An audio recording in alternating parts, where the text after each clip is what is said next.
New York Comic Con 2025 is almost upon us. For the first time in 7 years, I'll be walking the convention floor, wearing my Digging for Kryptonite shirt, of course, on Friday, October 10th. If you see me around, please feel free to say hello. And for a more formal meetup, I'm going to hang out at the DC Comics booth from 12 p.m. to 1 p.m.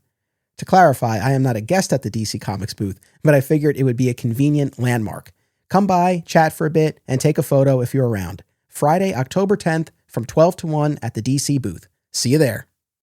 Fat Moose Comics, established in 1982, is New Jersey's best and oldest comic book store. Led by current owner Sean Hendricks, Moose has that rare, old-school comic shop feel and camaraderie, yet also remains a welcoming space for new fans. If you're looking for something and they don't have it, they can probably get it for you. They know a guy.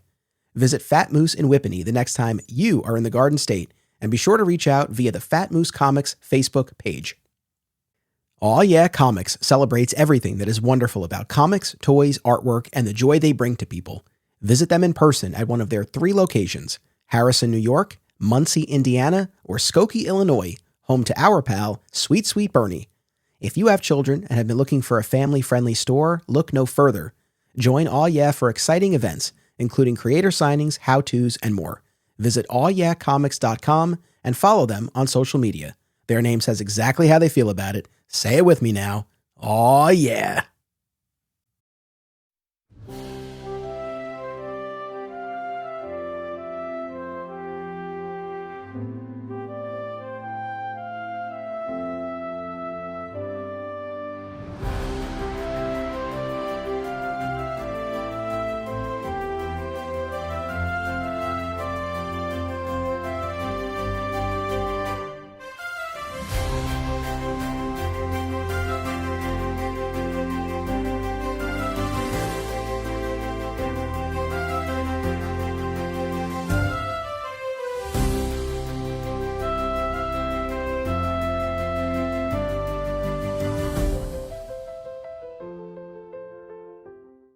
Welcome to Digging for Kryptonite, a Superman fan journey. I'm your host, Anthony Desiato. Joining me to discuss his current run on the ongoing Superman title is writer Joshua Williamson. Welcome. I'm so excited to have you here.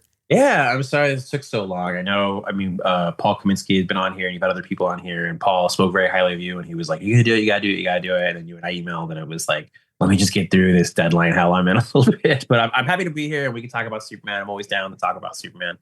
No, I'm so happy that this worked out. And it's funny you mentioned editor Paul Kaminsky. So when he was on, he was teasing Superman Unlimited and the Kryptonite asteroid. And in that interview, I said, you know, when you talk about a Kryptonite asteroid, that makes me think of the one from Jeff Loeb's Superman Batman. And he goes, the only other person to ever mention that asteroid to me is Josh. I was like, my man, I got to talk to this guy. Yeah, I think there's a certain time period. Like I joke with Mark Waid about this, that when, Mark Waid read like every single DC comic, and if you ask him everything, like he knows all of it. But I think the moment where things get, and I might be speaking to right here a little bit, I think the moment it starts to get like he doesn't know as much is maybe when he was writing. You know what I mean? Like once you start getting in it, you start to look at continuity differently. That's where I started. So it's like there are times where Mark and I will be talking, and I feel like I know a bunch of stuff post like 90, 89, like post crisis a bit. And then Wade is just like this uber expert on it. I mean, really as a whole, there's nobody that knows it better than Wade does. It was interesting talking to him while he was doing history, but of the DCU. He actually sent me a really long history of Krypton recently. That was pretty awesome. Just as like a reference document, but I know a lot of stuff. And so when it comes to like certain windows of DC continuity, I know it really, really well. And it's to a fault at times. Like there'll be times I'll be talking to another creator and they'll be like, well, I want to do this. And I'm like, they did that. And they're like, when did they do that? And I'm like, well, it was in like 2005. And they're like, all right, I think enough time has passed. We could do it again. And I was like, all right, fine. But that's what I noticed that. And then there was other stuff about there were some other elements that they were bumping up against from Superman Batman that I was like, it's not just that first arc with the asteroid. There was a couple other things that I was like flagging for them to be like, this is stuff that happened in Superman Batman that you're kind of getting close to. So just look at it, which is what I always tell people anyway, when people come to me about continuity stuff. Gotcha. Yeah, I definitely have gotten the sense from reading your work, which I have greatly enjoyed, that we have similar touchstones in our Superman fandom. And for me, and the audience hears this all the time, but the Triangle era was absolutely foundational. And Mm-hmm. in the years since, there are plenty of Superman stories, runs, eras I've enjoyed to varying degrees. But honestly, and I say this sincerely, your run on the Superman title, and I extend this to the line as a whole, but especially on Mm-hmm. Superman, is the most at home I have felt in a very, Oh, very long thanks. That's time. awesome. Yeah, I appreciate that. I'm a big Triangle Era fan. I really appreciate that. I put a lot of care into this book, and I love writing. I love the character. I never thought I would write Superman, to be honest with you. Like I love the character a lot, but to me that was like, I know with Batman, it's interesting. I know Batman is like, he's the big character at times. You read 30, so you saw the line I have in there from Prime. Yeah, so everybody loves Batman. Everybody loves Batman. But Superman, there was something about him as a character that was like a different level of importance, a different level of prestige to the character.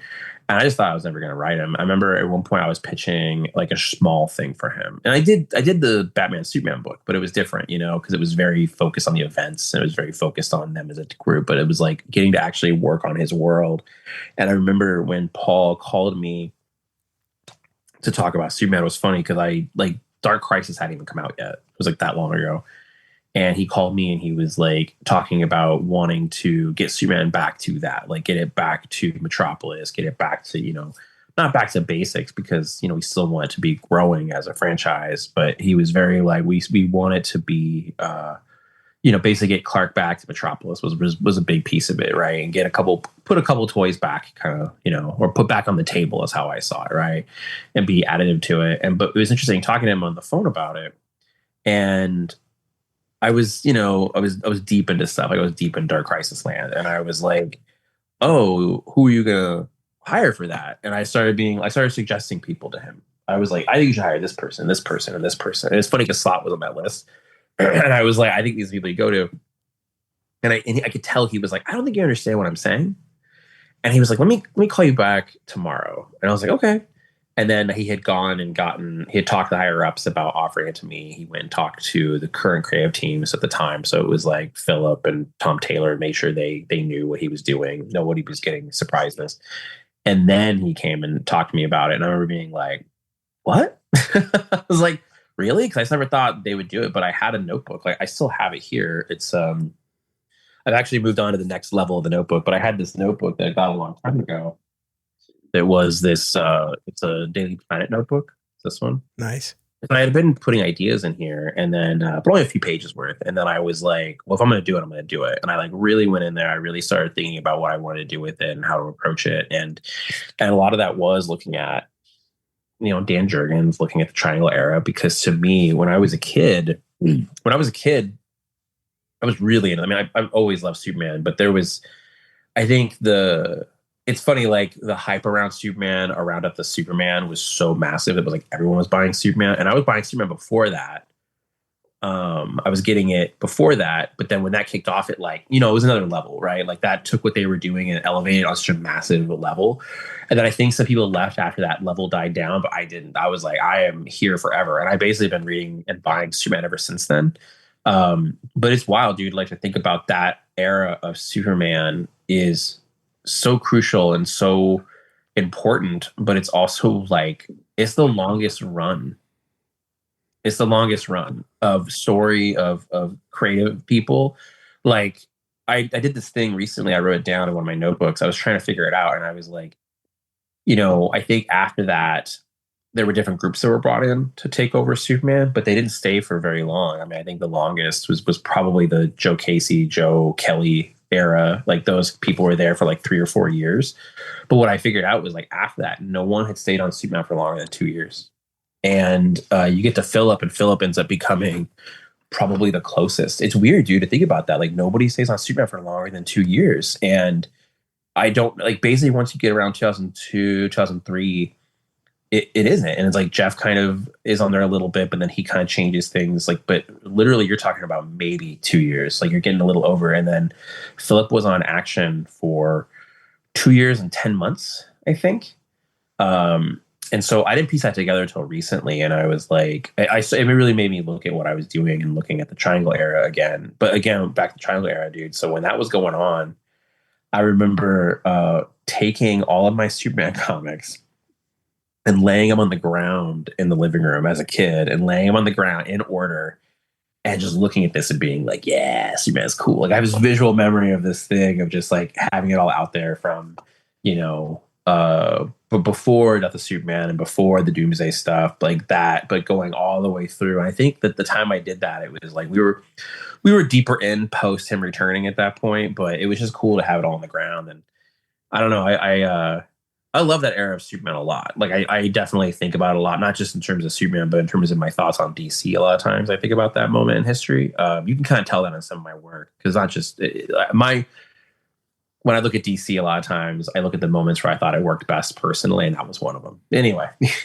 No, it's amazing. And yeah, there are certainly references that you're making. I mean, my goodness, in one of the early issues, there's talk about the Sword of Imperiex. We'll get to Lena Luthor and all that stuff. So I'm there for all of those references. But more than that, it's really developing that supporting cast, the Metropolis staff. It makes Metropolis feel more lived in the way that it did during that time. That to me, more than anything, is really what resonates. Yeah, I think the supporting cast, I want to say jealous of that, but I mean, it's interesting talking about this with creators now who don't really click into this, but it's like Superman was a weekly book for like 14 years, basically. And then once you get to Man of Tomorrow, it was like, it's really a weekly book. That was the 5th week book they would do every 3 months, right? So it's like, that was a weekly story that was happening. And they were able to spend that time developing all of those characters, to really get in there and develop Cat Grant, to really develop Ron, develop Lucy, to develop all of it. Like they were able to really go in there and develop this massive cast. And it's interesting going back and reading a lot of those books and even reading stuff again, like going back and looking at different moments before Death of Superman and being like, man, there'd be issues where it was like Superman is in costume for like 5 or 6 pages, and the rest is about the supporting cast. It's about Clark, and like him and the Daily Planet. Like I can visualize it. I can close my eyes and see, Clark's suits and Lois's big hair. It's like I could see those issues, and that was part of it. Was like I wanted to build out that cast. I wanted to, and honestly, there are times where it's like I don't get to do as much. It's like I don't get to use Jimmy and Silver Banshee as much as I want to. It's like I want to have them in the book all the time. And sometimes because the event structure that we're in right now, like I haven't been able to do that. But I love all of that. Like having Livewire. I think part of my motivation was like taking all the characters, including Clark, and moving them an inch, right? Like move them, just take a step forward, right? So it's like that's why, Mercy's in the role she's in. That's why Livewire is doing Jimmy, Silver Banshee. It was like Terror and Lois becoming editor in chief. It was that, but I realized with Superman, it's interesting working on Superman because it's so much about that world around him. And I think that's one of the things about the James Gunn movie that really hit that too, was it's about all these characters around him, I realized something, I don't know if this is necessarily correct. I'm curious about this. I've never talked about this with other Superman writers before. I should ask Dan how he feels about this, but sometimes I feel like it's really easy to get Superman right, just as easy as get him wrong. But that one of the things with Superman you have to do is you can't necessarily change him. You can't. But you can change the world around him and see how he reacts. Like you put him into situations where you get to see how he reacts to different situations. And it's like that was sort of my approach on it. I've been rethinking that approach a little bit lately and trying to figure out, because you want to make sure Superman is the main player and he's the active participant in his story. It's him making choices, not someone making choices for him. Because that was kind of in the beginning, like Lex gave him Supercore. So it was like, and again, like Lois is moving up, like things are changing around him. It is about now one of the things I think about a lot with Clark is like, how do I make Clark make some choices that make changes for him? But it's complicated because you don't want to mess up Superman. No, I understand. No, but when you talk about moving the characters a little bit, one of the things that I've enjoyed the most is Perry White as mayor. Mm-hmm. That's one of those things, and I know real estate is limited. When you talk about the triangle era, not only did they have years, but like you said, those 4 and then 5 ongoing titles, so they had the space for it. But I feel like you've made great use of annuals and specials and gotten things in where you can. If there's ever a chance for like an all Perry White POV issue, I'm there for that. I feel like there's going to be some room for that. We have so many plans. Like so in my office right now, I have this whiteboard. I have 100-inch whiteboard in my office. It's like a wall size whiteboard. And in it, I have mostly everything it's in KO. So it's like DC KO is probably the bulk of it, where it's like literally if somebody came in our office right now, they'd be like, oh, I know everything that's happening in DC KO. But on the far right side over here, I have a whole thing of like essentially the structure of my plans for Superman going out for a while. And it's awesome to know what we have planned. And like I went to, I had lunch with Paul Kaminsky the other day, and we were just mapping out some of that future.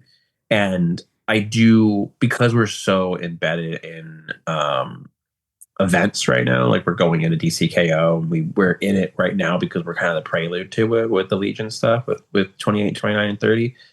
We're going to be in that for a little bit.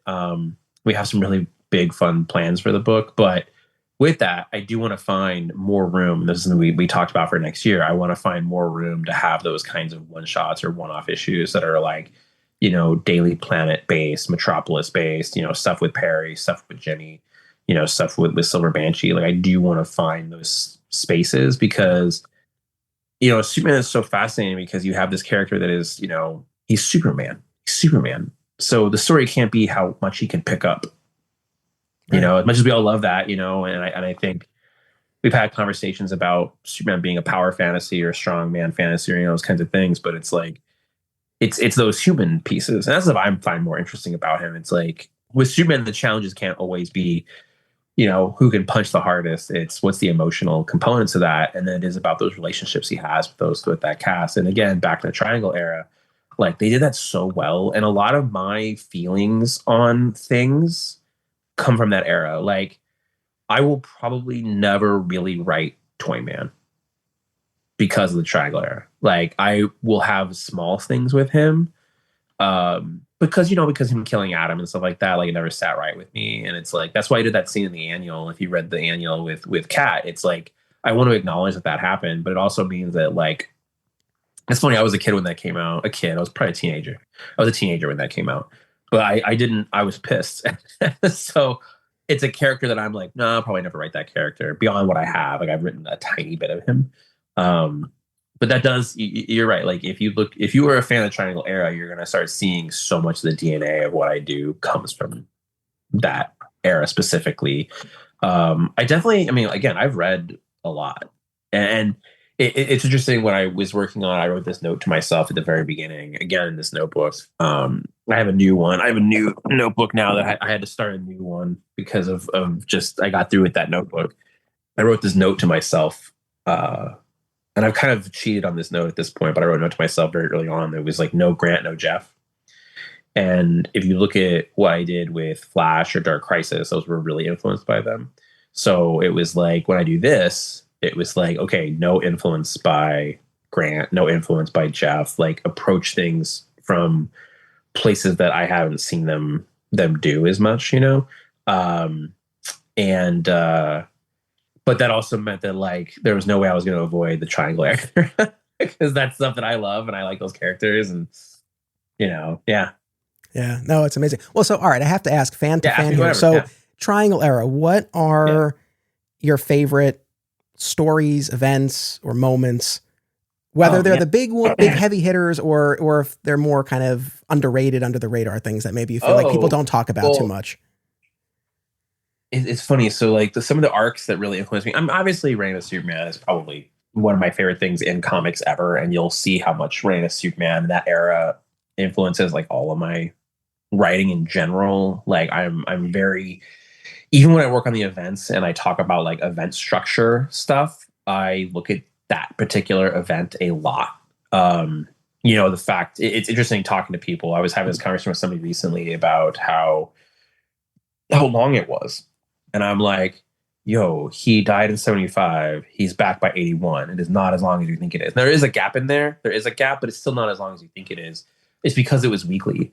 But I think about that when I'm building out events, we're having these like big picture conversations. So that one is really good. I liked the Blue Suit Superman stuff. I know that wasn't people were much of a fan of it. One of my favorite stories from that era. I also like all the Conduit stuff too. I like all the Conduit stuff. I know people don't like Conduit, or I believe that was a weird moment. Wait, I have to stop you. Wait, I have to stop you because the audience right now, they're all laughing.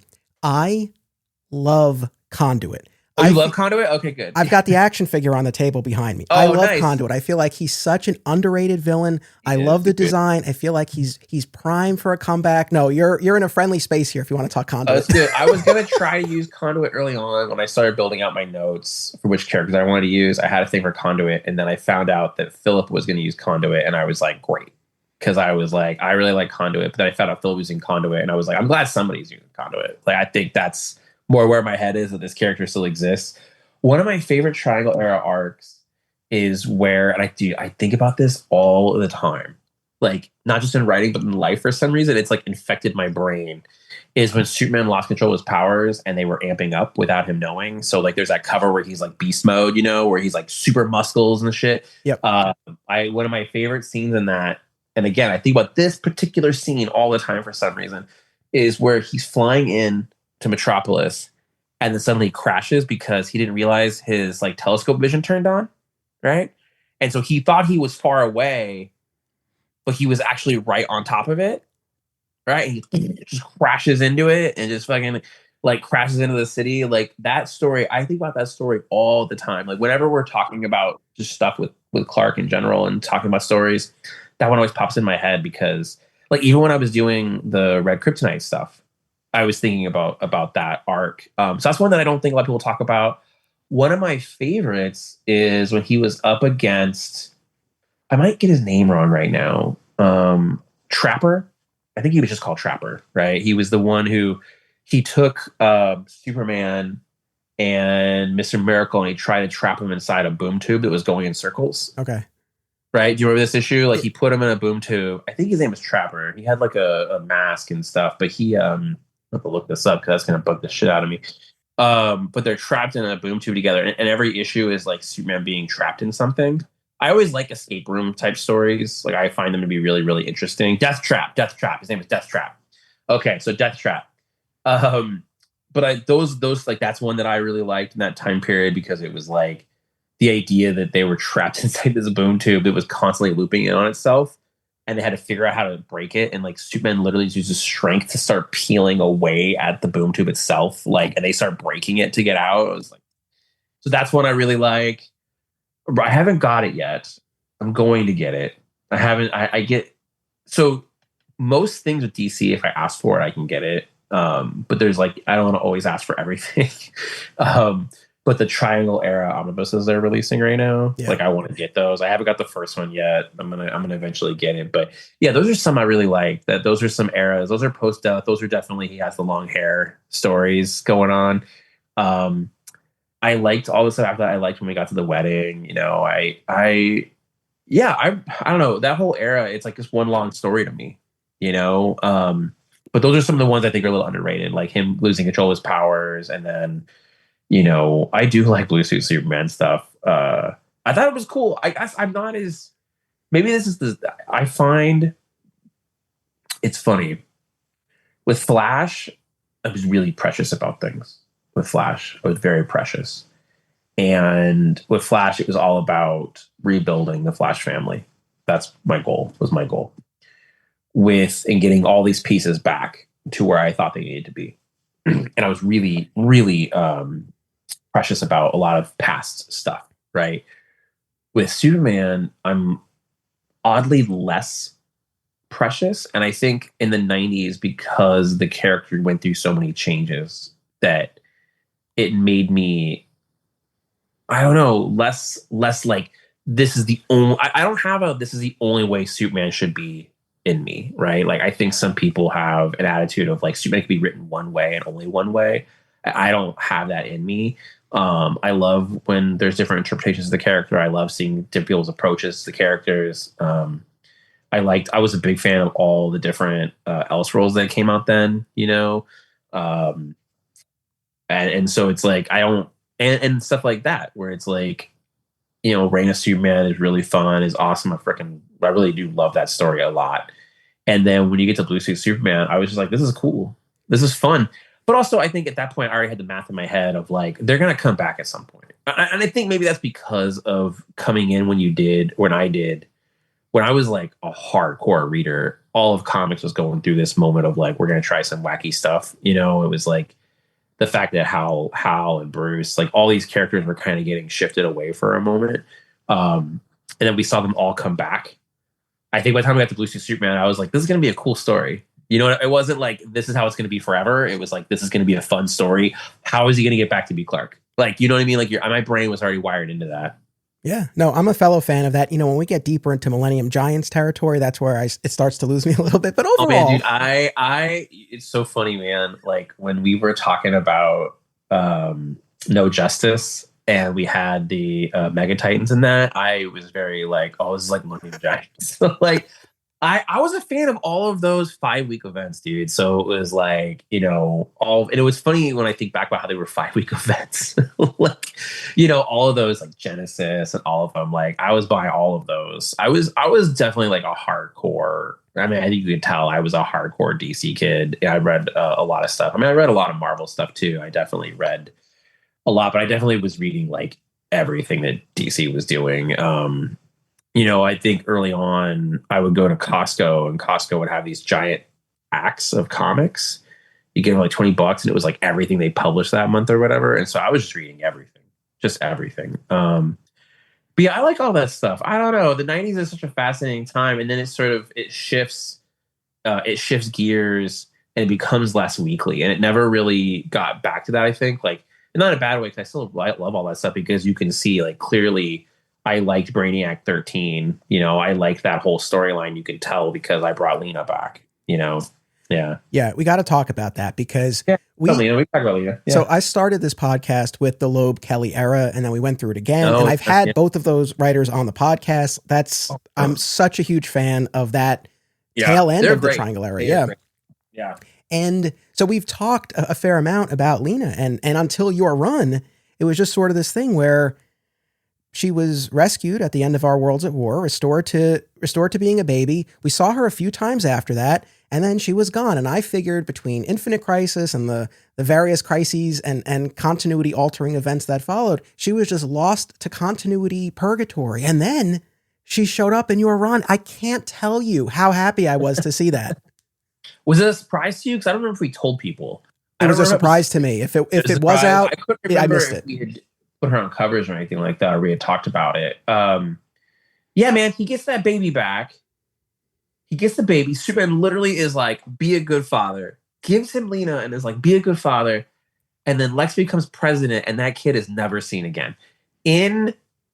Dude, it's so crazy. I had to do so much research to make sure I was correct about this because there was hints of stuff with her. And then you had the things post 52 where it was like, they went back to being like Lex has a sister also named Lena. So that kind of took her role in a weird way.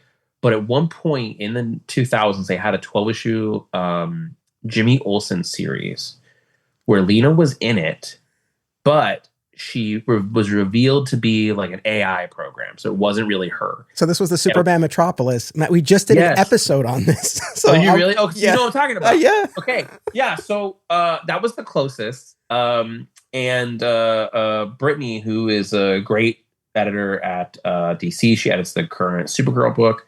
She is a big time DC continuity expert. Like she's one of the people that, because she was also the editor on History of the DC Universe.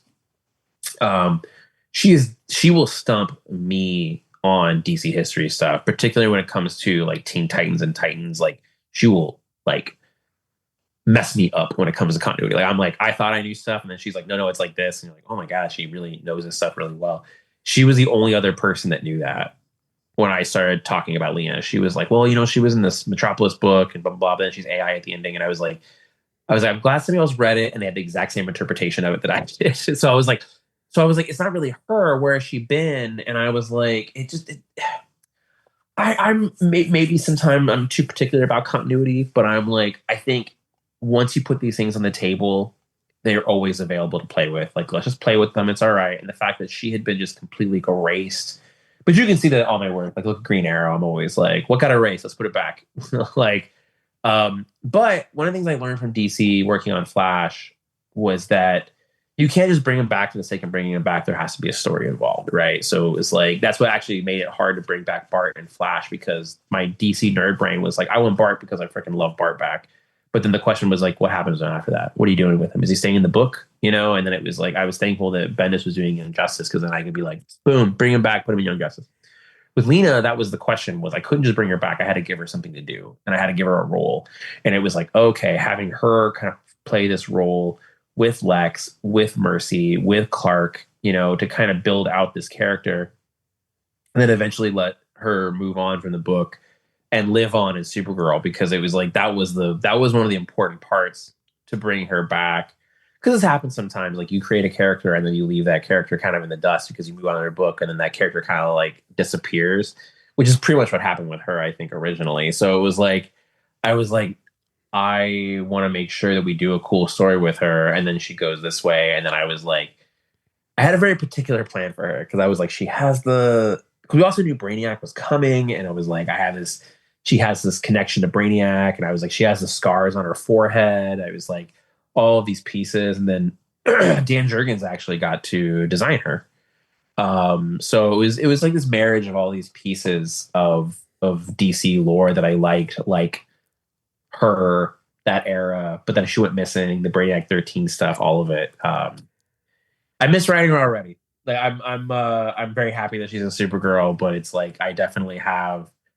That's one thing that's rough about this book sometimes, is that I don't get to do everything I want to do as a room. Anyway, yeah. No, well, I think you've already answered this, because I wanted to pose to you, how do you balance your fandom, your fan preferences, the characters you want to see because they were part of stories you loved, versus your responsibilities as a writer and telling these stories. And I think you've addressed that. And I feel like Lena is a great example, because just from a story perspective, it's like, yeah, you get that great moment at the end of Our Worlds at War, where Superman returns the infant Lena. We're small men in a large universe. Be a better person.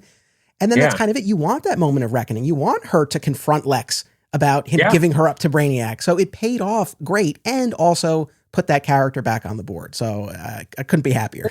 Yeah, I try to do a lot of that in these books, where I just try to take these things. I really believe there's a lot of, I think of everything on an emotional level first, right? And I think, so I was in, so I live in Portland, Oregon.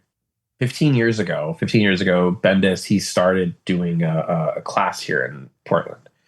It was his first year doing it. He does it still to this day. He teaches a class here in Portland. He advertises it. If you're going to PSU, you try to join the class. I was able to join the class.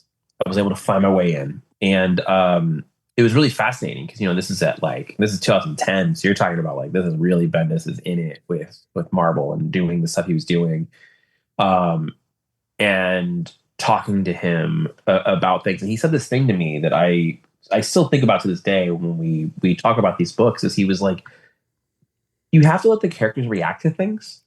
They got to react to things, And that sounds silly, but it's like, for somebody like Lena to be like, my dad did this to me, like, she needs to react to it, right? Like, Lex has to react to stuff. Clark has to react. Lois, like, and so when I'm writing these books, and that was the thing with Lena, it was like, it's like, yo, like, Lex gave her to Brainiac. He traded her, Let her be pissed about it. Let her be angry about it. Let's show that anger, So I whenever I'm working on the book, I definitely approach it from that. Like, I like when Superman.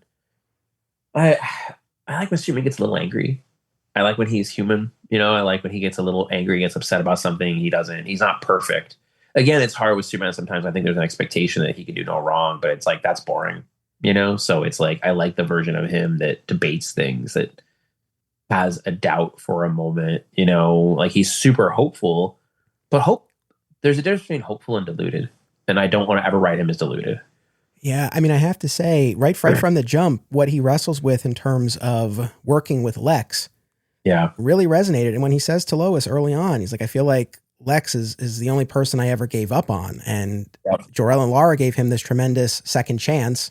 And this might be an opportunity to do the same for Lex. As a diehard Smallville television fan, something like that just sang to me, because it's like, there's, and especially in this current continuity where the two of them have had a past together in Smallville, but something like that where you really see him struggling with this. He wants to believe, but it's impossible to ignore everything that's come before, and it puts him in a tough spot, and it makes for a strong story. That's what I'm glad to hear you say all of that, because that was really where I was coming from with it. It's like, all those ideas, because Superman believes in the best in everyone. If that's the argument, if we all agree in this, right? We all agree that Superman has the ability to see the best in everyone.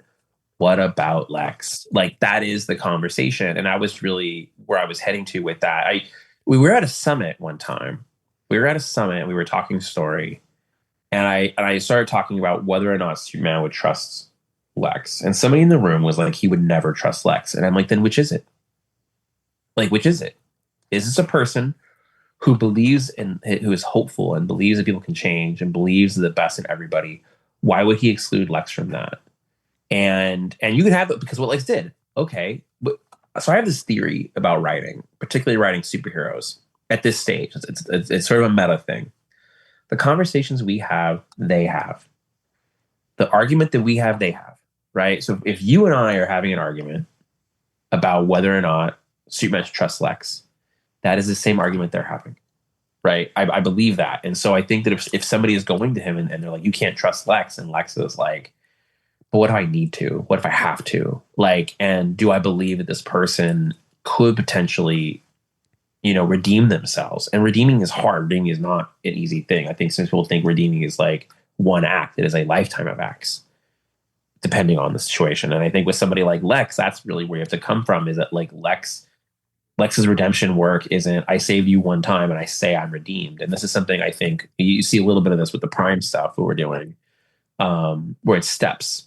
And it's like, and it is a lifetime of redemption of working. And I think that's the thing with Lex in particular, that regardless of what Lex wants, he's burned the bridge with so many people and he's injured somebody who, honestly, I mean, the two of them,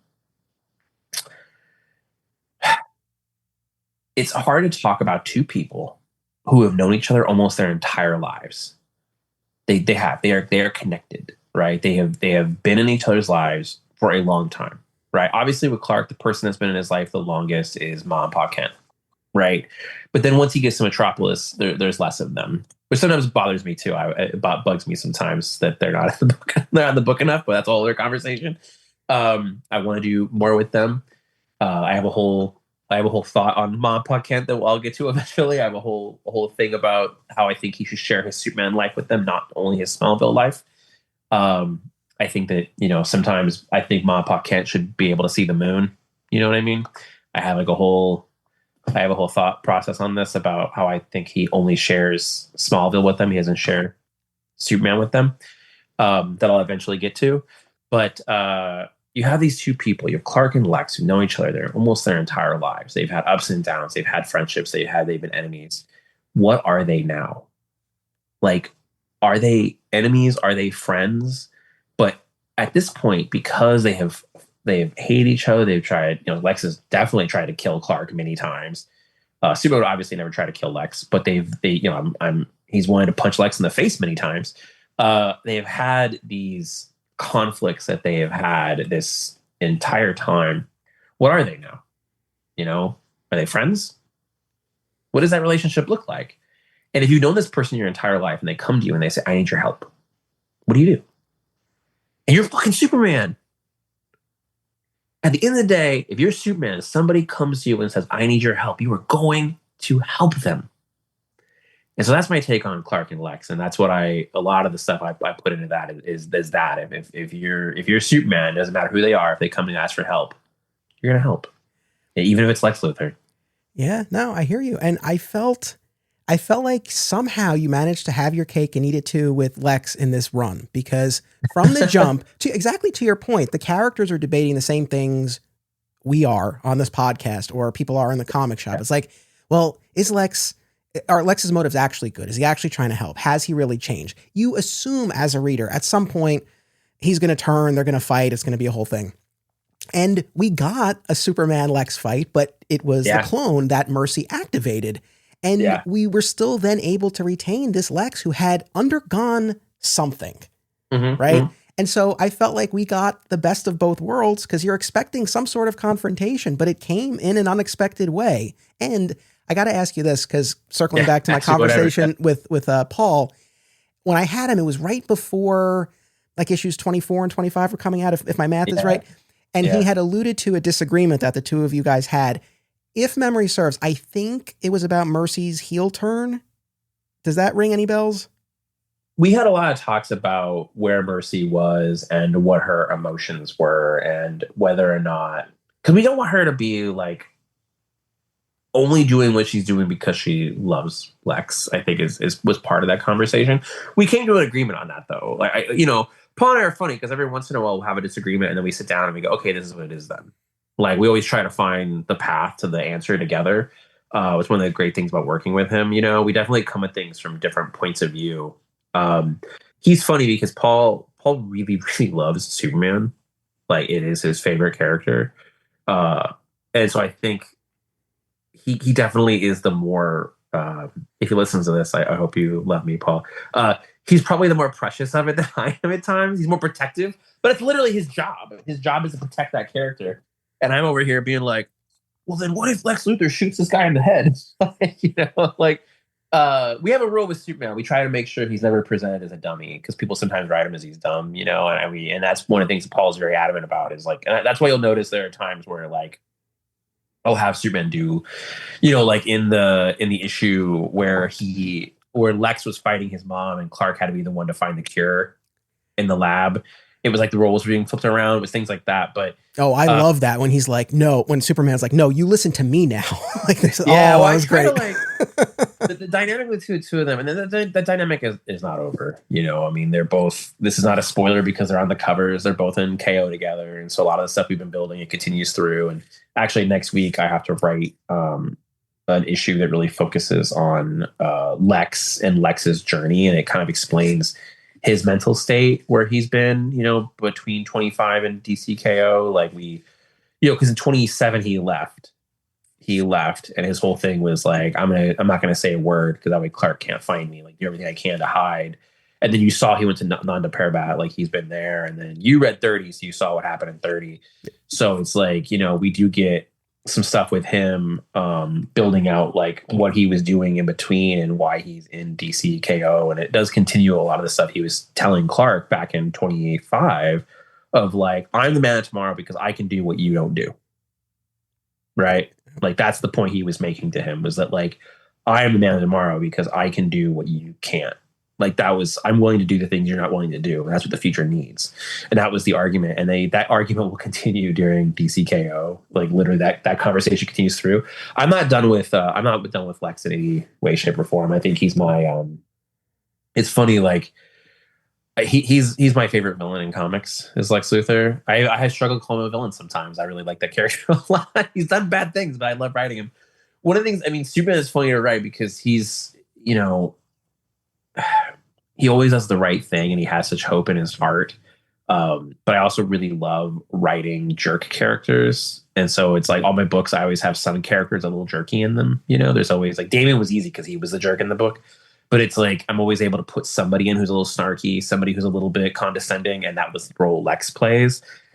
I got to tell you, one of the things that genuinely made me laugh out loud early on was when Lex overhears that Jimmy is in a relationship with Silver Banshee, and he's like, you're telling me Olsen fell in love with the supervillain? And I think he has a line, something like, it's amazing you're able to save the world when you have to keep looking out for him all the time. Let me ask you, did you notice this? I'm not sure if I have a trade of it around here, but in 25, it opens with Lex watching the cartoon version of himself. Mm-hmm.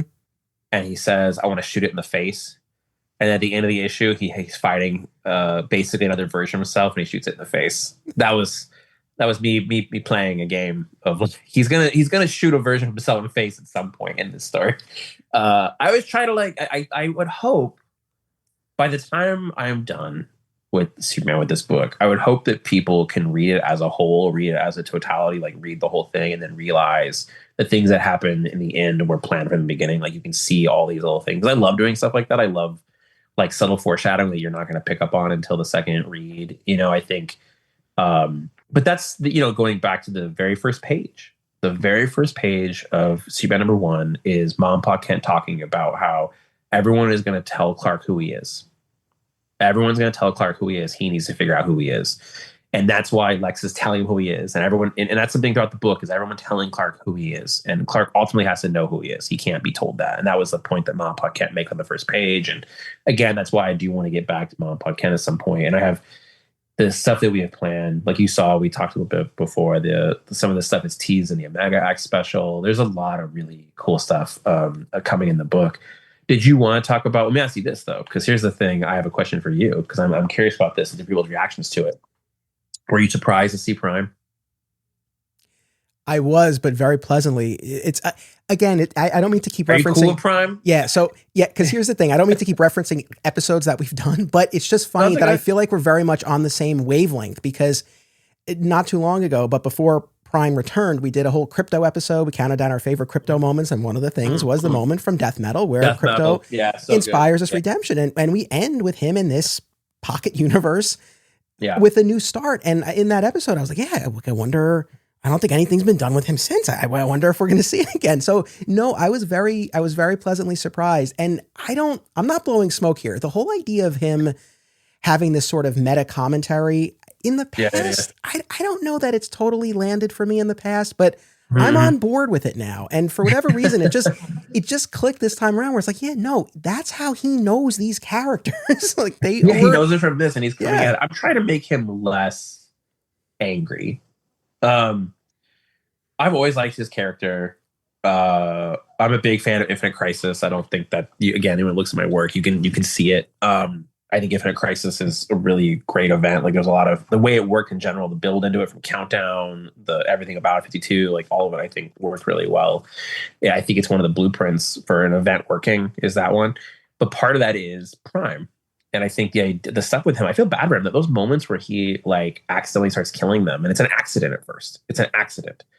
I think that like you really feel for him in those early issues, and you see he fucking loses his mind, right? Like he just snaps at some point. And I think some of that is also a disassociation because it's like ultimately these are characters he cares about, not real people to him in a way, right? And so I think that's also part of the snap. And I remember so really early on when we were planning Death Metal, I'm not even sure if Metal had come out yet. It was a long time ago. We were planning Death Metal. We were talking about the Batman Who Laughs, and we were talking about who we thought could fight him. And we were like, you know what we got to do? We got to do Batman Who Laughs versus Prime at some point. And I remember being like, oh my God, like, oh, we got to do that. We got to do that. And that, I'm telling you, we had that conversation. It might have been 2017. It might have been 2018, but we had it really early on. And the fact that, God, it might have been 2017. The fact that we got there, but we didn't just get there with Death Metal, with that one shot. We got there with Jeff. Like the fact that Jeff was able to write that story with Scott and was able to basically do that. But I was like, yeah, it was the same thing where I was like, I think this character is really fascinating. And it's like, I think he has more story to tell. I love Legion of Three Worlds. Like I really love that one. I have it like right over here just because I really like that story a lot. And like clearly I'm a big Legion fan. So it's like, I had that story and I was like, I feel like, dude, it was funny, man. I was at the gym. So this is, God, I can't even tell how long ago this was. It was a while ago.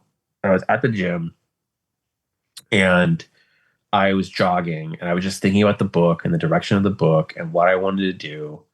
And then you start having this conversation of like, what are the things that are in the Superman mythology and the lore that I love that I want to use, right? Like, what are the pieces I feel like I have to use? And I had lists of them, right? So it's like, really early on, I made a list of every villain. I made a list of every supporting character, right? And I was like, and I would write little notes next to them. So it was like Silver Banshee. It was like, oh, dates Jimmy, right? It was like Livewire. Oh, gets a job at the Daily Planet. Like I just was going through. And, but Prime was on that list. And I was at the gym, on the treadmill. And I just remember, man, the moment it clicked in my head and I was like, oh, Prime. And I was smiling the rest of the jog because I think all these things clicked into my head of like, how do I use him? What is the plan for him? What role does he play for Clark in this moment? It was like all of these little parts. And if you look at what I've been doing with the book, if you notice, like a lot of the book is Superman teaming with people he used to fight in some form or another, right? It's like he and Parasite took on Doomsday. Doomsday is Time Trapper and he's working with Time Trapper. It's like, which that was another thing. So Dan Jurgens, but yeah, Prime, I'm glad you like the Prime thing. Dan Jurgens, I went to Dan a long time ago. And I was like, this was before I had the job. And I was like, I have this idea. Like, what if we did like Old Man Doomsday and he was this, and it was like, oh, that could be interesting, but it was very like, people don't do a lot with him. They always do the same kind of story with him. And then when I was working on this really early on, I was like, I want to do Doomsday, but I want to do something different with him. And I was like, again, I'm a Legion fan, so I was like, oh, Time Trapper is always somebody different every time we see him. I'm like, what if it's Doomsday? Like, what's going to Doomsday? So I went to Dan at a convention in a lobby, and I was like, I want to make sure I'm doing this. And I pitched the whole plan to Dan Jurgens. I was like, here's the whole idea. And I was like, here's the idea for Doomsday, Time Trapper, Radiant. Because that's another thing, I feel like nobody read Hunter Prey. So I was like, I know you did. I know you did. I was so excited. I was like, I love Hunter Prey. I had the Hunter Prey toy and everything, man. I'm a fan of Hunter Prey. So I was like, that's his origin. It's so funny. Like, people don't read that. It's one that people don't read. I'm glad that now when they're gonna do like an Absolute Edition, it's gonna be in there. So I'm like, I'm glad that I believe it is. I believe that Absolute Edition is gonna have Hunter Prey in it. But I was like, this is his origin. It's an important part of Doomsday's mythology. It's like his powers, everything. It's like interesting and all the stuff with the Obertron, I think is his name, who made him. Like all these things about Doomsday. So I went to Dan and I was like, here's my plan. I got this whole idea. And I was like, and then Radiant's going to do this and this is going to happen, blah, blah. And Dan put his hand on my shoulder and he was like, you did it. You did it. Like, that's the first time I've heard somebody pitch me an idea with Doomsday that I'm like, okay, that's an extension. That's a new thing. And I was like, cool. It was a moment. Because Dan was one of the first people I told that I got the Superman job. I told him at breakfast just so he knew. And it was funny. I sat down with him for breakfast at a convention and I was like, I want you to know I'm going to write Superman. And he was like, oh, I know. They told me already. I was like, oh, I thought I was telling you for the first time. Just to show you how much, I do love the Triangle era stuff. But yeah, back to, Prime, dude. I love writing Prime. I was happy that we were able to keep a secret, because keeping a secret in comics is so hard now that it was like, don't put this cool character on any of the covers. Like, it was tough to be like, please. And then Dan Mora came in and did like a slight redesign, he just tweaked it a little bit. Mostly because I didn't like the wires dangling. I was like, Dan, let's save you a headache and make them so there's seams now in the costume. They're not flapping around or anything like that. But yeah, I like writing him as a character because he also challenges Clark in a way. Because it's the same thing with Lex, where it challenges Clark's, can I trust this person? Can I work with this person? Do I believe in redemption? It hits a lot of those same beats. And so, but also the two of them going into the future and finding that the future has been completely decimated, that Darkseid has already won in the future. So it's like having a character like Prime who thinks they know, because Prime's fascinating, because Prime for a while, I think, thought they knew what was best and is now also questioning that they don't know what's best. They don't know everything.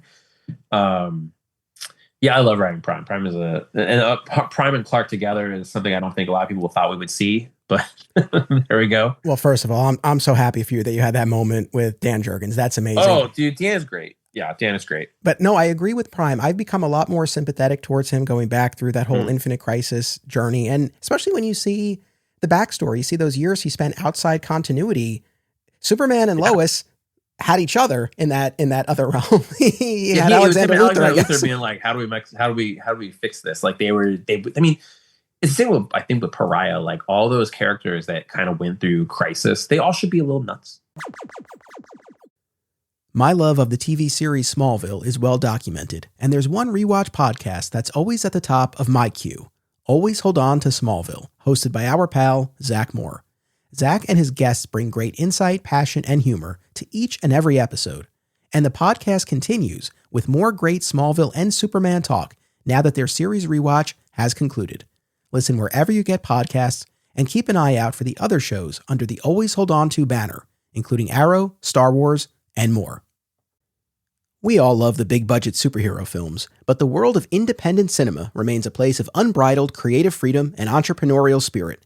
Whether you're an independent filmmaker yourself or you just love movies, don't miss these New Jersey film festivals: Brightside Tavern in Jersey City, Hang On to Your Shorts in Asbury Park, and Round Reel in Bloomfield. Submission information for filmmakers can be found at filmfreeway.com. Follow the festivals on social media for news about events, discounts, tickets, and much more. As a Superman fan, have you ever wondered what would happen if a person who knew barely anything about comics decided to absorb hundreds of Superman stories from all eras and media? Robbo is that kind of person. And that's exactly what he's done on a new show called This Podcast Will Never Die. The first season, called Superman Will Never Die, starts with the unexpected ways the Man of Steel stood out from the pulp heroes on the newsstands in 1938. Listen and subscribe to This Podcast Will Never Die, and you'll never look at Superman's trunks the same way again. We love digging into epic comic book runs, but what about the art of the single issue? Single Bound is a new podcast series hosted by married couple Amy and Logan as they review single issues of comics. And if the title also makes you think of Superman, you're not alone, as the Man of Steel is Logan's favorite character and a regular topic of discussion on Single Bound. Listen and subscribe on Spotify and YouTube, and follow the show on Instagram at Single Bound Podcast. Yeah, but no, overall, with this run, the whole theme of redemption, or at least the possibility of redemption for the villains, Parasite and Silver Banshee and Lex and Prime and Doomsday. Mercy and everybody, even Brainiac having a moment of humanity, of him just being like, that was, with the House of Brainiac story, or even Lobo being like giving Clark life advice, or it's like you feel angry. It's okay to feel angry. Like having Lobo be the one to tell Superman that, which also that was a tease about Red Kryptonite coming, because I knew already. I think it was in that conversation, if I'm remembering it correctly, where Superman says to Lobo, my dad always said, if you yell, the only thing that people remember is that you yell, not what you said. Yeah. Does that come from anywhere in particular? Because that's, as a father, that's good advice. Like I keep that, that in mind. I literally say that. That's something that I say. Nobody taught me that. I think I just got that from life experience, I guess is the best way to put it, without getting too deep. That is something I actually believe in a lot. And so it's something I think about a bunch. Even same thing, I'm a father, so I think about this with my kids all the time. It's hard sometimes when you're a dad. Like you do have these moments where you're like, you do get frustrated or you do want to say something. But that's the thing that my experience has been as a son, as a person in life, as a father has been that. And so, like that was definitely something I put in the book, was that, again, I love the Kents too. The Kents are freaking awesome. So Mom and Pa Kent drop in little truth bombs, I guess, or little life things. It's also selfishly, it's less serious, but selfishly, it allows you to, using the Kent's advice to Clark can help with that. We can help with exposition. So it's it's better for Clark to be like, I believe in this, but it's better for him to say, Pa taught me this or something. It's a more human way of delivering exposition at times, or you know what I mean, than just like, I'm feeling this way, but that was definitely something that I believe in that personally, and that's why I had Clark say it, like him and Lobo having this like, we're both dads now, how did that happen conversation, because again, you react to things. I think the idea that Lobo would be like, isn't it weird, I have a daughter, are you a kid, like, did you like, I think for Lobo, I didn't get to spend enough time with this, and I wish I had spent more time with Lobo and Superman. Like, I wish when they went to, that was funny, that issue where Space Cabbie showed up, that issue was really hard to write, and I couldn't figure it out until I figured out Space Cabbie. Like, I could not wrap my head around that issue until I was like, oh, Space Cabbie's there. Oh, this happens. Okay. And like, comics are funny because a lot of times you can know how they open, how they end, and usually around page 13 is where things get a little difficult. You start realizing you're out of room. That's a big one. And figuring out Space Cabbie was in that issue. But I wish I had spent more time with Lobo and Clark, just having these moments of them reacting to things. Like I was saying, like Lobo being like, you're a dad now. That's weird. And he'd be like, I'm a dad, I guess. That's really weird. It's like, I got to do that dynamic with them. But I don't know, man, I love writing it. I was having, again, I had lunch with Paul 2 days ago, and I was telling him, I was just like, this book is some of the happiest I've been at DC, is working on this book and working with these characters. And it's scary at times, and then it's easy at times. It's never been, it has its challenges. But only, I would say the biggest challenge is room. I have so much I want to do. And making sure that I have the room to do it. And like we were talking about the supporting characters, like even that annual that we did the first year about the Daily Planet, like I want to do more things like that. So it's like, that's honestly the biggest challenge I have with the book sometimes, is being like, I have so much I want to do. I wish I had more pages every issue. Like that's, if I could just get more. I mean, that's why I started doing those 1-page interlude things. because it was like, at least I could touch base on these things. I could touch base on Jimmy and Silver Banshee. I could touch base on Lex. I could touch base on what's going on with Lena or what's happening with Mercy. Like, that's why I started doing that, because I do want to continue building out his world. Like right now, for a little bit, we're going to be in event land. But then we'll come out the other side of it. And I think people would be really surprised by what the book looks like and what we're doing. But yeah, dude, I really, I don't know. I'm really happy writing it. Yeah, it is really surreal, because like I said, I didn't think I would ever get to write Superman. I just didn't, and the fact that like I get to have conversations about Superman with Mark Waid and text him and ask him questions and get on the phone with him and be like, I'm thinking about this. What about this? And he's like, anytime I get to, anytime I talk to Mark and I'm like, has anyone done this? And he's like, no, you're right. I guess someone's ever done that. I'm like, yes. Because, he knows it, and it is clearly, oh man, when I got to see the movie, I went to the premiere and we had assigned seating at the premiere. And so we get to the movie and I was pumped. I was very excited. We got to the red carpet thing, we got to meet the actors. That was all great. One of the highlights of that was sitting next to Mark Waid. And it was so funny because my wife, we came in before him and his fiance, and I sat down and then we started talking. We stood up to take pictures and stuff. And my wife was like, why don't you and I switch seats? So you can sit next to Mark. And I was like, all right, cool. And so Mark and I got to watch a Superman movie sitting next to Mark Waid for the first time. And man, when the movie was over, I put my arm around him and I was like, we did it. Oh God. I was like shaking him. I'm like, yes. But it was so surreal to be able to do that. Like I was actually thinking about this morning. I was digging through some stuff, looking for books that I've had signed over the years, and I found my Terminal Velocity trade that I had Mark Waid sign when I was like 16 years old, maybe 15 or 16. And I found it, and I was like, oh, it is signed by him. He wrote a little circle lightning bolt in there. But yeah, I feel really lucky that, dude, it's weird sometimes. Like as a person who's been reading these books since I was a kid, it is super weird when I text Dan Jurgens about something Superman related or get on the phone with him about Superman. It's such a like, it is super surreal. It is super weird. It is, all of them. Like, I mean, anytime I get to talk to anybody that I really looked up to, I read their books and stuff. It's really weird for me. It's very surreal. I also try to not date myself too much. I don't want to say how old I was at times, to like a creator where I'm like, oh yeah, I met you when I was 13 and you signed this book for me, and I could tell their faces like, you were how old? What?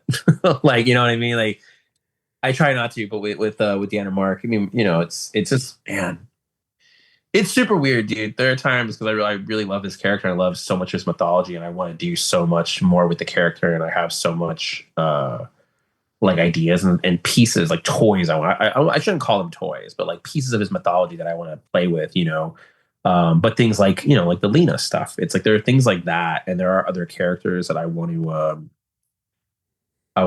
play with that I don't think have been played with in a bit, or characters that I haven't been able to touch too much of. So yeah, man, it's weird. Go ahead. Sorry. Well, I'm really enjoying the ride, and I hear from a lot of audience members who express their enjoyment of it as well. So that's good. Yeah, it's awesome to hear about these expansive plans that you have. I mean, we're 30 issues into the run, and I know you were on Flash for over 100. So I don't think I know I can't do that. That was also double ships. That was a whole other experience. Yeah. And I've learned a lot from that experience. Like I definitely wouldn't do that again. But I'm really happy with the idea that like I said, most writers don't stay on Superman for longer than 2 years. Like I think Philip again was 2 years and 10 months. And it's like the fact that we're on issue 30, that I am like, it isn't like I'm like, oh, here's my last issue. You know what I mean? It's not like that. I have like different sets of plans going forward. And I never try to be too count your chickens before they hatch kind of thing, but I know what I want to do. And I'm really proud of the work I've done so far. I live a little bit in a I'm very disconnected. It's like I have an assistant who does a lot of the social media stuff for me. I don't really look at stuff as much anymore. Just part of it is it's I don't have the time. Not the time. And my headspace is dedicated to like the workload around me. So I actually don't always know what people think of the books I'm working on. All I know is what DC tells me when it comes to sales, and I'm like, cool, we're still selling well. All right, great, keep going. Oh, so I can tell you this. We haven't announced this yet, but like issues 28 and 29, they sold out, and they're going to go back to second print, which is like, it's so rare that a book that into the run would still be having those kinds of sales. The fact that we're that deep into it and it's going to get it's sold out, like that is such a, I don't know, to me that's such a good sign of where we're at, that we could be that many issues into a run. It isn't issue 1 or 2, we could be that many issues in and still sell out. It's just I don't know. It's like, okay, cool. We're doing something right somewhere. Yeah. That's still happening. No, congrats. That's awesome. So we talked about bringing Lena back and all of that. I noticed in the Summer of Superman special at Lana and John Henry's wedding, we saw Pete Ross sitting there with presumably Clark Peter Ross, who'd been MIA for a while. Very excited to see him. Curious where he might pop up next. And then that also leads me to Keith White, the young boy that Perry and Alice had adopted in the Triangle era. That has come up. It came up with, he was in, we've shown him already. I believe we've shown him already. Okay. Was it during maybe one of the mayoral campaign events or something like that? Yes. Okay. Yes. So, oh man. Yeah. John asked about that. We've talked about it. That's the most I can say. Okay. We've had some conversations about it. I'm a big believer with DC continuity that everything happened. And if something changed, you need to find a reason why it changed. You can't just be like, oops. So yes, there is. We've had some conversations about that. I think I'd have to look, but I think we've already shown him. But yeah, we definitely had some conversations about that already. Yeah. I know there have been some references to Bibbo's food trucks. I'm curious in your mind how expansive his food truck empire is. There's like a little operation he has going on, or does he have like a whole fleet of these food trucks? I feel like he has a fleet. I feel like he has more than one. I think that there is definitely more than one. I know that Dan has some thoughts on that too. Dan Slott does for Unlimited, has some thoughts on that too. Again, like I'm a little jealous of Dan right now because I'm in event land. And I told Dan this actually. I was like, Dan gets to just do Superman stories in Metropolis or Gotham, just like Superman being Superman stories. And I'm in the event land, but I like being in the event land too. I like Superman has this major role in the DCU right now, whether it's not a Summer of Superman, and then you have the DCKO stuff. But yeah, we'll get back around to some Metropolis stories, and then maybe I'll show more of Bibbo's. Actually, funny with Bibbo, Bibbo's barely been in it. Like he was mostly in one of the specials. I haven't really shown a lot of him at all, but he's definitely one of the ones I wish I could get back to. Gotcha. No, that's very cool. Early on in the first issue of Superman, right, you had that double page spread with these kind of glimpses into key moments of Clark's life, and we saw in issue 1 that little glimpse of Clark as Superboy, and now we've seen that full fledged. I was curious because again, I don't think we're far apart in age, and we have similar touchstones with the Triangle era. It took me a long time to get on board with the idea of Clark as Superboy. I got there, and I'm all in on it now. But for a long time, I was very much opposed to that idea. It wasn't how I saw the character. I'm curious what your experience has been with Clark as Superboy. I like him as Superboy. I don't know. I know, like you were saying, you're a hardcore Smallville fan, and how do I put this? I think it's a mistake to not have Superboy at this point, particularly. I like the idea of it. I felt like it was just like always there, and then when it wasn't there, when it was taken away, part of my logic on this stuff, and I said this before, I don't like when things are taken away just because. It's like you could do stories with all these pieces without taking things away and burying them. If you are going to take something away, it has to be a story reason why you're taking it away. And I understand there was a story reason, but I'm sure you could have a much longer conversation with Wade about Superboy and feelings about Superboy being taken off the board in the late 80s post Crisis.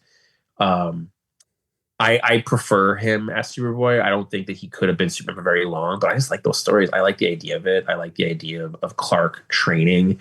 I'm obsessed with what happened between him leaving Metropolis or leaving Smallville and going to Metropolis. Like that window. Do you know that there's that Superman story, I'm forgetting what it's called right now, where he is walking up the steps to one of the places he's training and he sees Bruce walking down the steps. Yes. Yeah. I love that. I love that stuff. But I love that there is this time period in Clark's life that is like a little unwritten. We've touched on it, like, you know, Wade touched on it a little bit in Birthright, but it's mostly unwritten. Like there isn't a definitive, this is what happened. But I like the idea of him being Superboy. I like the idea that he tried out and then it didn't always go the way he wanted. And then he left and then he became, there's definitely some, you know, comic book magic to explain how nobody ever figured out that he was Clark. But I like him as Superboy. I don't know. I guess, again, it's the thing about, I'm not really precious about some of the stuff either way, but I know what I like. Like if somebody came to me, so for example, you, and you were like, I don't like him as Superboy, I'd be like, okay, cool. Like I wouldn't be like, you're wrong. You know, it's like, I have my personal feelings on it. I just, over time, I've preferred it. Yeah, that's kind of the arc that I've had with it as well. And I've become a lot more open-minded in my fandom as well, which I think has served me very well. And I've been able to enjoy a lot more different kinds of stories. You read Secret Origin, like Jeff and Gary's Secret Origin. Of course. Right? And I feel like that one, you know, I kept that on my desk for a long time. But again, it was like I said before, no Jeff was part of my rules originally. And obviously I've broken that because having Prime there is like very much breaking that. But in that, where he's Superboy in that, you know, and then it's like, because you can see this, like once you remove Superboy from the continuity, it breaks certain things. It breaks some stuff. And so it's like that gets really messy. And so when you go back and you look at it and then you read the interviews from that time period and you read commentary about that time period where they got rid of him and you're like, oh, everybody saw this was a problem. Everybody saw this might not work the way they wanted it to. But then you see the movie and obviously like the original Richard Donner one, and he's not Superboy in that. And it's interesting. I don't know. I like Superboy as a point of continuity, but I have like my own personal feelings on it and how it works. But I think they align with what Wade is doing. You know, like Wade and I have talked about it a bit. Again, I'm much more obsessed with like the period in between Superboy and Superman, like what happened in that time period. Like, why did he not, you know what I mean? It's like, what happened in that time period? Yeah.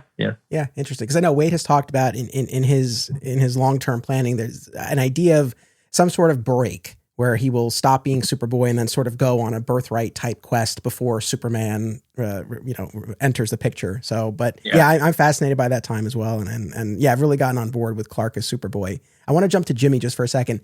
Yeah, sure. In terms of the backstory of Jimmy that you're working off of, are you following the kind of Matt Fraction, Steve Lieber, who killed Jimmy Olsen, where he's one of the first families in Metropolis, that track, or?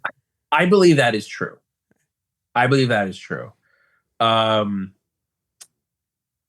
guess I believe that's true. The only thing I didn't do with Jimmy is I don't really touch on the idea that he had all the money afterward. You know, like I don't really touch on that one as much. I kind of went a different direction with it. But I think the spirit of Jimmy is the same in both. But yeah, I definitely track on the idea that like Lex's family, Jimmy's family. I definitely subscribe to that one for sure. Yeah. A big fan of that. With Perry, are we going to circle back to the idea of him potentially burying stories about Lex's early days in Metropolis? Yes, because that does have to yes. I almost told you the whole thing. I've got all kinds of spoilers. Yes, that will come up. That will come up again. It's just a matter of getting there. It's going to be a bit, because Lois and Clark are the only ones that know that he was burying stories for Lex. And so the idea that, if you're the mayor of Metropolis and somebody finds out that at some point when you're editor-in-chief, you were burying stories about a person who was a criminal, that may not be so good for you as mayor. I guess that's the most I can say about that without completely giving everything away. When you talked to Dan Jurgens about Hunter Prey, did you talk about the origin of that original child who was experimented upon to eventually become Doomsday? Because when I talked to him, I brought that up because in Hunter Prey, Rick, there's this mention about that child being from another world. We're never told where. And he said he had an idea for that obviously he didn't share, and I wouldn't expect him to. I'm just curious, not that I would expect you to reveal it, but did you talk about that? I have talked about that with him a little bit. We never got too deep into it because there are certain lines that I feel like if creators have a story they still want to tell at some point. But you read the Omega special. You read the Omega Act. So we are kind of touching on it. Yeah. All I can say is just keep reading DCKO. All right. Like you read 28, 29, and 30, but you haven't read 31 yet. Correct. 31, there's a scene where we start digging into that. Okay. Yeah. Very cool. Yeah. Very yeah. cool. I mean, you see, when once you read DCKO, you'll see that Time Trapper plays. I mean, he's a major role in that story. So we have Time Trapper, Doomsday. The idea that Clark and Doomsday kind of had a connection this whole time in a way. There was more. There were reasons why Doomsday was made. So you'll see. We kind of give it away actually pretty early. You're just like a month behind. Okay. But you'll see. We kind of say some stuff that I think might get people going, oh, I never saw it that way as we go. Yeah. I've said for years, look, I started with the death and return of Superman. So I have a very strong connection to that and to Doomsday. But I've often felt it's sort of like law of diminishing returns with Doomsday. When you bring him back, there's only so many things you can do. Somehow with him as the time trapper, you opened up this new pocket, and I'm into this. I like the idea of him in that role. And you mentioned Final Crisis, Legion of Three Worlds. I'm a big fan of that as well. And there, of course, the ever changing time trapper. We had Prime in that capacity, and but just kind of this role, this lane for Doomsday. It's one of those things. I'm like, wow, okay, like that works. It's different. I know it wasn't something I haven't seen someone do with Doomsday. I feel like the moment. It was diminishing returns, and Doomsday is somebody that I would always personally show up for. It's like 800 a Doomsday story. I was like, yes, and then when you're reading Superman, Batman, and it's a Supergirl arc, and then Doomsday is like, here's an army. Or I'm sorry, Darkseid is like, here's an army of Doomsdays. It's like it's that, and there was Doomed. It was definitely like it became so much more of like this person is just. He had lost his specialness, I guess, the idea that he was becoming just the monster that could be beat. It was like, and I was like, no, but that's his whole thing is that he can't be beat ultimately. Right. Like he's going to live forever. That is who he is. He's going to survive everything. And that's when I started thinking about like, well, Superman's kind of like that too. Oh, that's interesting. Like, do you subscribe to the idea that Superman's going to live forever? Oh, okay. And then I started going on this path with him to be like, how do I do something with these characters I haven't seen before, or I haven't seen at least recently? It's and that's true for all of those characters. And so with Doomsday coming around to this, and it's funny. So I wasn't even sure if I was going to do this story as early as we did it. Like there was a plan to do the Doomsday Time Trapper stuff actually later than we did. I was not going to do it when we did it. And then again, 2 years ago, I was at New York Comic Con, and I was talking to Scott Snyder and Nick Dragata, and they had just started. I think they had been working on it for a bit on Absolute Batman, but it hadn't been announced yet. You're talking like way before it was announced yet. And we were having this conversation about, what are we doing a year from now? What are we doing a year from now? And I was like, oh, I'm going to do this Superwoman thing. And then we were talking about that. And then I was like, oh, I have this whole thing I want to do. I want to get to, but I'm not sure when I'm going to get to it. Where Doomsday is Time Trapper, and he's Old Man Doomsday. And I explained this whole thing to them. And both of them were like, that is awesome. You should do that now. Like, do it as soon as possible. And I was like, you really think so? And they were like, that is rad. Like, that actually, it tracks. You should do it now. And then I reshaped some of my plans to do it much earlier than I really thought I was going to do it in. But I'm glad I did, because it all ended up working. And then as we started talking about what was going to become DCKO and the bigger plans, it was like the fact that I think it is wild that Time Trapper was a big Superman villain for a long time. He was a big Superman villain for a long time, that he was a Legion villain, which it all ties together, right? And then nobody really used Time Trapper. Like, I mean, he was kind of put off to the side. He'd be in a couple things Legion related here and there, and then obviously, Superboy Prime became Legion. It became Time Trapper and Legion of Three Worlds. Excuse me. But Time Trapper wasn't like a known villain, but I think is one of DC's bigger villains personally, right?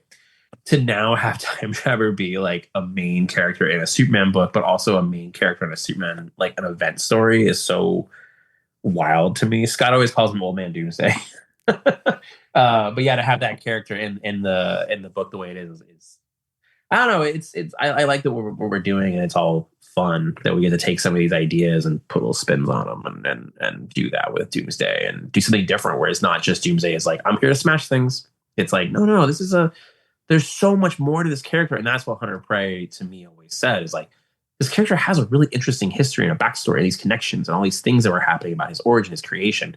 He's not just somebody that is a brawler for Superman. There's a deeper thing there, and the fact that he can never die, it's like, it's something you could kill him, but he always gets resurrected, more powerful. It's like, or at least changed, right? So it's like having all these pieces with him, and then having him going as Superman. I don't know. Anyway, yeah. Yeah. No, it's great stuff. The last thing, just circling all the way back to when you came on to the book. So this business about restoring Clark's secret identity, was that already in the works before you came on, or were you involved in that decision? I was involved. No. So the decision was made before me. It was fascinating because, Superman's identity had been outed in 2015 during the Greg Pak stuff before Rebirth, during the end of, like, Lois revealed it at the end of New 52. But that was like the different Clark and all that stuff. We don't have to get too deep into all the continuity shenanigans in that window. And so then there was a lot of work at the beginning of Rebirth. There was like a year of story about them putting that back in the box, right? Like they, the fact that Lois died, that Clark died, and you got the original Clark and Lois back.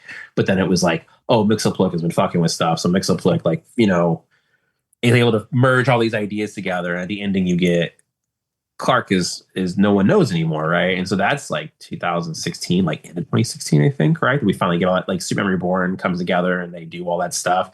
So then 2 years later, 3 years later, actually, because it was the end of 2019, when Bendis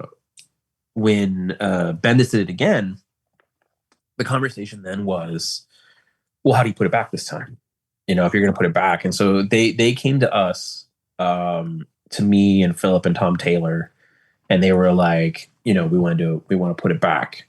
And I was like, oh, interesting, and I was very like, let's get all the toys on the table, because it had been a bit since we had seen some of these characters, right? Like, Bendis's run focused on a lot of new characters, and it focused a lot on Rogar Zal, and there was a lot of Zod, and he had the new magic characters. Like, he was doing really cool stuff. I mean, all the stuff he was doing in action with Metropolis and, the Red Cloud, and all that stuff he was building a lot of new stuff and adding it. And there was Jarrell with all these new pieces being added in.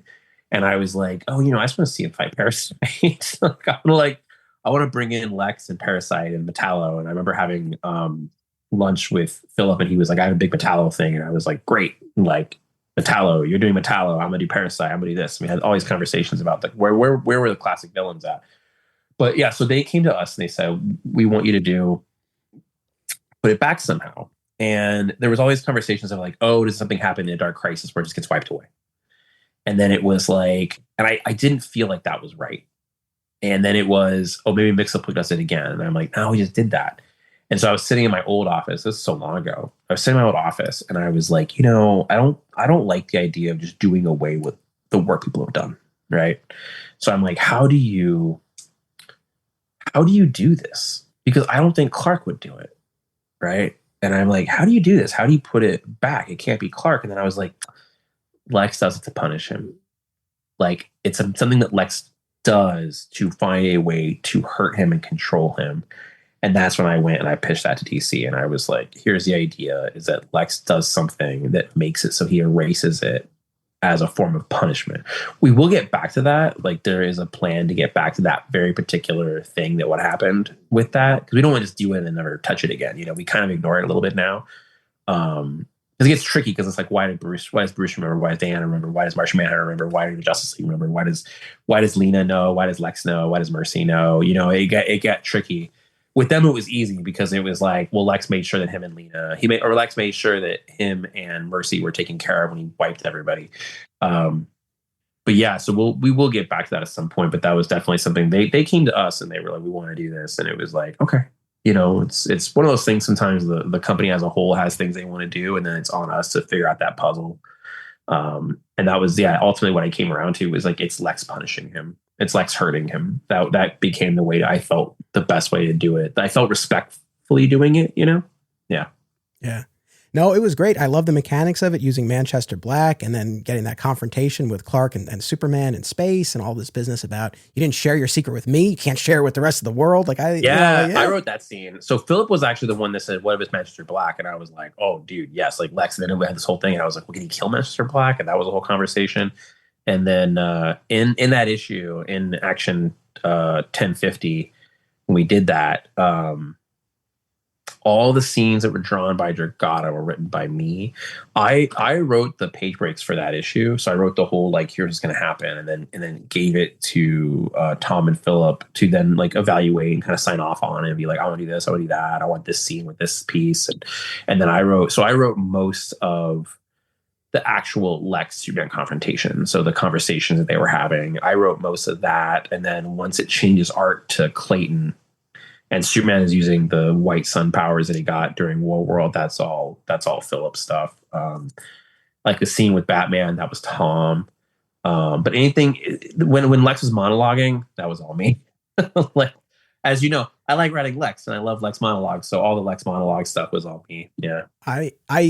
You go back and check the tapes. I have been I've been citing that issue, but that moment in particular, since it came out, is like, that's the dynamic between them that I really dig. So that was fantastic. Yeah, with the mechanics of the mind wipe, coming out of that issue, I was thinking about characters like Lana and John Henry, but I guess they would fall into that superhero community with the mental blocks, right? Because that was the whole thing that accounted for the rest of the Justice Leaguers and whatnot.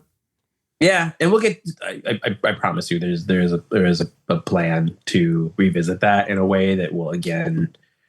Yeah, I try to surprise people. I don't know. I try to make a little twist on things, and I do like the idea that if you are a reader who's been reading from the very beginning, you get rewarded. If you're like, because there is a plot point coming up next year that's going to touch on that story, that issue, that particular element directly. And I think it's funny, like if somebody's been reading at the beginning, you're like, yes, 3 years later, we're doing this thing. Like, I like stuff like that though, as a reader. It's. I like when stories reward you for sticking with them. Yeah. Look, you tied the chain to Superboy's tactile TK. I'm like, yeah, like this is great. Oh, dude, that's because that always bugged me because when I was a kid, I was obviously like a Superboy fan. I love that book. And I like that one, the Connor one, right? Like, and like I freaking, dude, that whole era, all those books are so cool. Like the Tim Drake Robin book, the stuff that was going on with that, Bart's book, all those books were just like on fire in that moment. But with the explanation that they built Superboy, a clone of Superman, but his powers were not Superman's powers. They gave him other powers. I'm like, fuck you. Where those powers come from? Even as a kid, so here's what's really funny. When I was a kid, the books that I wanted to write the most when I was a kid, when I'm like 13, 14, 15 years old, those are the books I wanted to write. I wanted to write Robin. I wanted to write Connor's Superboy book. I wanted to write the Bart book. Like those were, I really wanted to write those as books. And so I had a lot of ideas for those books. I actually found it recently. I drew a cover to what I wanted as like my Robin #1 cover. I actually drew one. I found it recently over here. So with Superboy, it bugged the shit out of me. I was like, where did those powers come from? And I had this whole idea where I was like, I'm going to create a character they have tactile telekinesis, but they have it like, and I had this whole vision in my head of the beard, the chains, everything. And you're talking about like in the 90s, I had this idea. And so when Jeff did Teen Titans #1 in 2003, and it was, it's half Lex, I was like, that's great. That's really interesting. Where'd the powers come from? Yeah. Where? I guess you could argue like Duplex had some kind of, had the telepathic power. I think, I don't mean to sound like such a nerd. I think, because I went back. Do you know? Well, do you know? I'm not going to make a definitive statement, but I went back through the Connor stuff earlier this year. If memory serves, I think there was dialogue at some point about them obviously not being able to replicate Superman's powers, but his aura. Remember the business with the aura? Yeah, that's what it is. It's an aura around. So I what the think they title were is. able to extrapolate something from that. That's if memory serves, it was something like that, but it was very very And then kind I of, it was started like thinking something, about, but and this what part what bugged me was that like if that is true, this is what I was thought about as a kid. I was like, if anything you touch, you can manipulate. Whoa. But it was weird because in that book, it was he could do all kinds of stuff in that book. Once he started really using how to use the powers, and I was like, if somebody had that power, if you had tactile telekinesis, and you could touch something and then manipulate it, right? Like he makes the rope. One of the issues he makes a woman with the rope and stuff. It's like if he can manipulate things, where it's basically a form of telekinesis, but with whether you touch, technically you're touching everything on a molecular level, right? Like you are technically touching things, and if that thing, you know what I mean? It's like once you start unlocking that, if somebody really put the work in, you would. That's a crazy power. You're not going to get that from an aura. Like it is a different power set. And don't get me wrong, Superman's had his powers change over the years, and there's definitely stories where his powers have been like, and now Superman has this power. So yeah, when I was in the book, I was like mapping things out, and I was like, oh, what if I brought that character in? yeah. Like, what if I brought that character in and then tied it into his origin? Like the idea of Connor being like, oh no, I got my powers from this dude, and Lex had manipulated these things, and I was like, yeah, but that is literally a character and an idea I had since I was a teenager that I was like, I gotta find a place for this, and I finally, dude, it was crazy. Like he actually had a different name when I was a kid. I'm not gonna tell you what the name is, but he had a completely different name when I was a kid. I will eventually use that name for something else, but again, it's very surreal that I get to do what I'm doing, like, and the fact that I could be like, this continuity thing bugged me 25 years ago or whatever, now. I think that's like next level nerdiness. There's just like, oh, I'm sorry guys, I know my job is to write this comic and do entertaining stories. However, there was a continuity thing that bugged the shit out of me 20 years ago. I gotta fucking answer it. I'll be right back. Like every once in a while I gotta do that. That's the Lena thing too. It was like, Yeah. I gotta crack this. Oh, I guess that was 30 years ago. Oh my god, dude. Yeah, I know it's crazy, but no, it's one of those things. Look, we take this long view, this holistic look at the character, and so these as a fan, a reader, as you are as well, it's like certain kind of dangling threads or questions, to now have the opportunity to kind of connect some of those things or smooth them out or whatnot. It's now one of those things where when I go back to the Loeb Kelly material, I don't have to now say, oh, I wonder whatever happened to Lena. It's like, no, now I can follow that character. So that's a beautiful thing. I'm very appreciative. Again, I know a lot of our audience members are as well.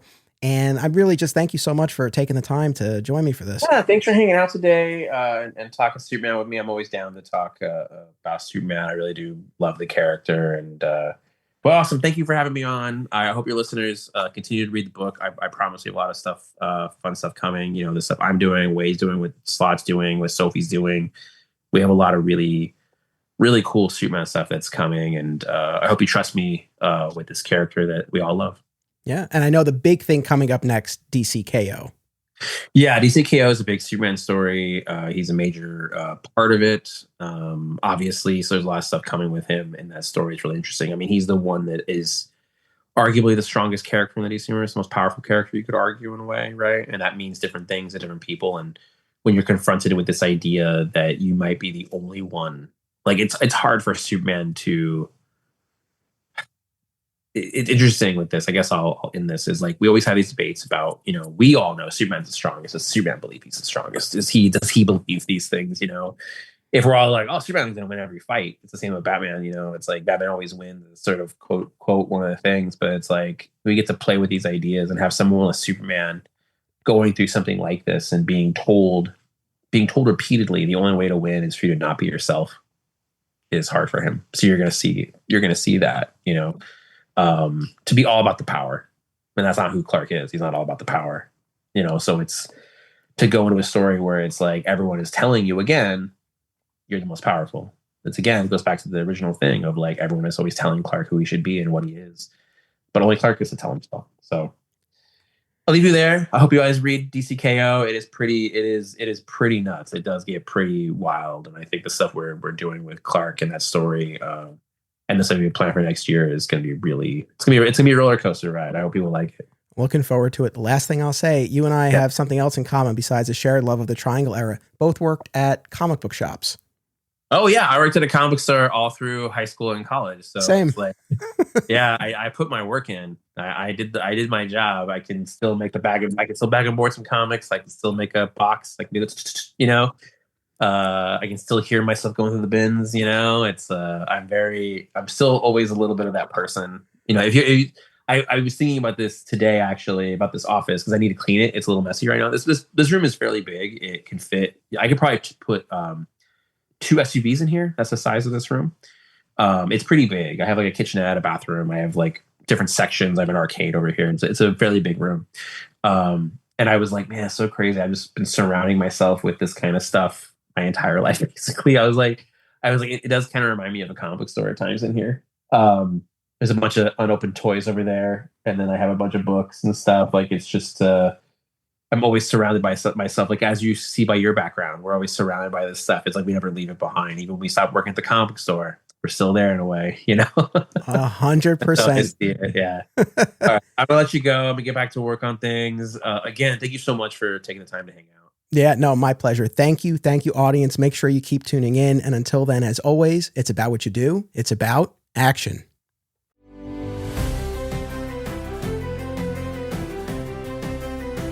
This podcast is an affiliate of BCW Supplies. The next time you need to restock on comic book bags, boards, boxes, and more, be sure to use promo code FSP to save 10% on your order.